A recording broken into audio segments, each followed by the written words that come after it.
Pourquoi est-ce que l'oxygénation du sang est plus difficile à partir d'une certaine altitude? Est-ce que c'est vrai qu'il y a moins d'oxygène dans des sommets autour des 4000 mètres par exemple que au niveau du sol? Je t'explique ça en quelques minutes, tu vas voir, c'est très simple. Et déjà, je vais commencer par briser une légende.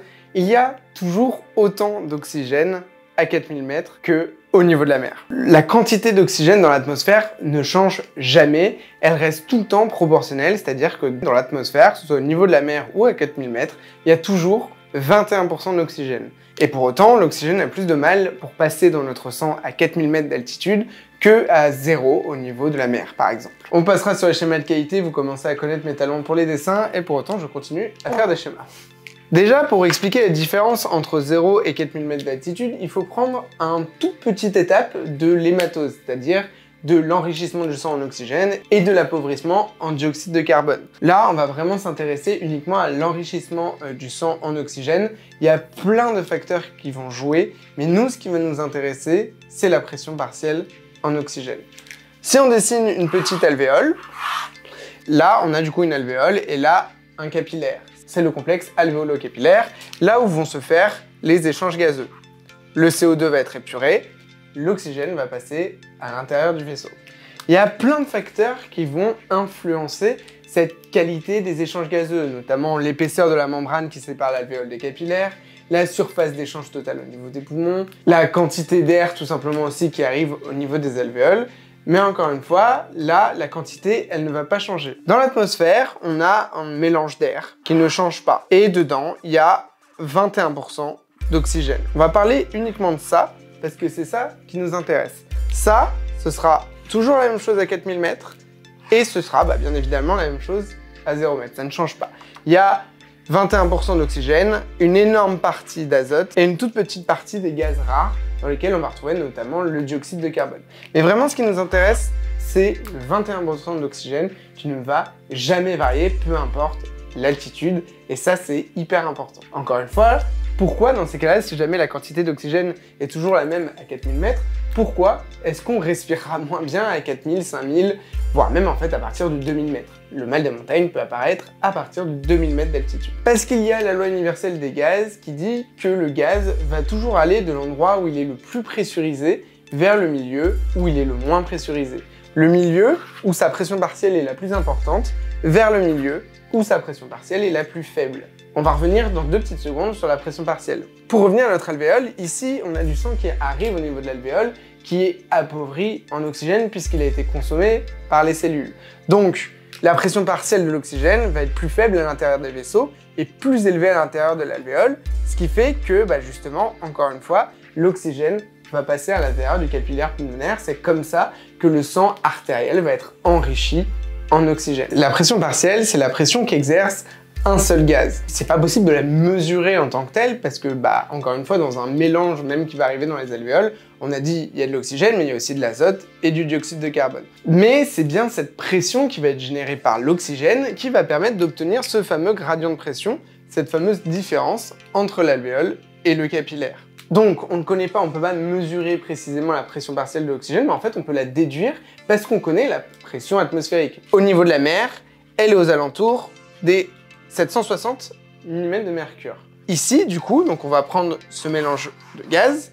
On a dit ça ne change pas, c'est toujours 21% d'oxygène. Et donc du coup, on sait que la totalité des gaz, donc on a dit l'azote, l'oxygène et les gaz rares, vont à eux tous exercer la pression de 760 mm de mercure. La pression atmosphérique, c'est la somme des pressions partielles des gaz qui la composent. Ce bloc-là exerce la pression de 760 mm de mercure. Pour déduire la pression partielle de l'oxygène, il suffit du coup de multiplier sa proportion, donc elle occupe 0,21, 21% égale 0,21, fois 760 mm de mercure. Et là on obtient un truc comme à peu près 159 mm de mercure.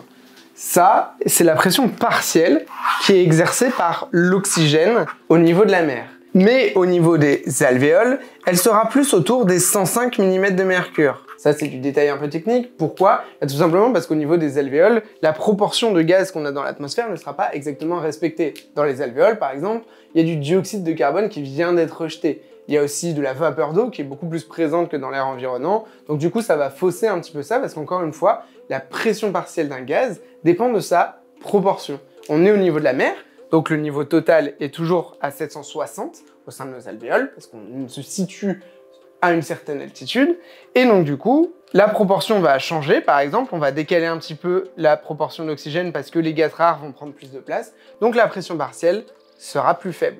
Dans le capillaire, la pression partielle sera autour des 40 mm de mercure. C'est pas précis, j'arrondis pour l'exemple. Et donc du coup, on a ce fameux gradient de pression. Là, la pression partielle est plus élevée. Dans le capillaire, elle a 40 mm de mercure, donc ça va bien se faire tout simplement, si on prend ce facteur indépendamment des autres. Et c'est là où ça va changer. C'est qu'en fait, au final, la seule variable qui va changer là-dedans, c'est pas la proportion d'oxygène qu'il va y avoir en altitude, c'est bien la pression atmosphérique qui ne sera pas de 760 mm de mercure en altitude. Je vais prendre un exemple au pif, mais imaginons par exemple que du coup, plus on monte, imaginons qu'elle soit ici, on va dire, à 650 mm de mercure. Encore une fois, on reprend notre mélange de gaz qui n'a pas bougé. Il y a toujours 21% d'oxygène à l'intérieur du mélange de gaz, sauf que, encore une fois, la pression elle a diminué. Donc au lieu de faire 0,21 fois 760, on va faire 0,21 fois 650. Et on va obtenir, faut que je fasse le calcul. A few moments later. Et on va obtenir 136,5. Donc vous vous rendez compte qu'on est passé d'une pression partielle de 159 à 136,5 pour une proportion d'oxygène qui n'a pas changé. On a dit encore une fois qu'il y avait une différence entre la quantité dans l'air ambiant et la quantité qui se retrouve dans les alvéoles. On peut imaginer par exemple qu'on va passer de 105 à aller, je sais pas moi, dans les 80 par exemple. C'est toujours des exemples, c'est pas précis, je sais pas du tout si on a cette pression à 4000 mètres d'altitude, c'est vraiment juste pour l'exemple. Vu qu'on va diminuer la pression partielle de l'oxygène qui arrive au niveau des alvéoles, la pression partielle de l'oxygène au niveau des alvéoles ne sera plus par exemple que de 80 mm de mercure, on diminue ce gradient de pression. Et on a dit que ce gradient de pression, il détermine la facilité de l'oxygène à passer des alvéoles au capillaire. Plus on monte en altitude, plus la pression partielle qu'exerce l'oxygène va être faible, parce que plus on va monter, plus la pression va diminuer. Et dans ces cas-là, moins les échanges gazeux vont se faire de manière optimale. C'est pour ça que quand on mesure la saturation en oxygène des personnes qui montent en altitude, eh ben on voit qu'on est loin des 98%.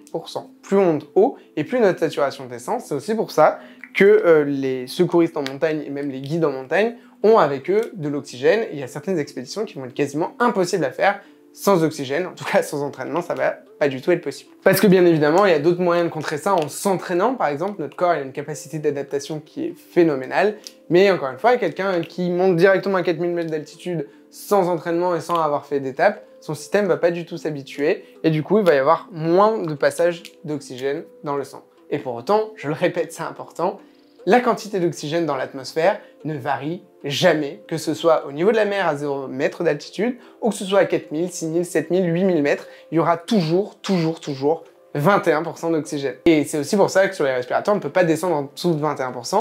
La proportion ne change pas. C'est la pression exercée par l'ensemble des gaz qui diminue parce que on va en altitude. N'hésite pas à poser tes questions en commentaire, j'espère que cette petite session tableau t'aura plu.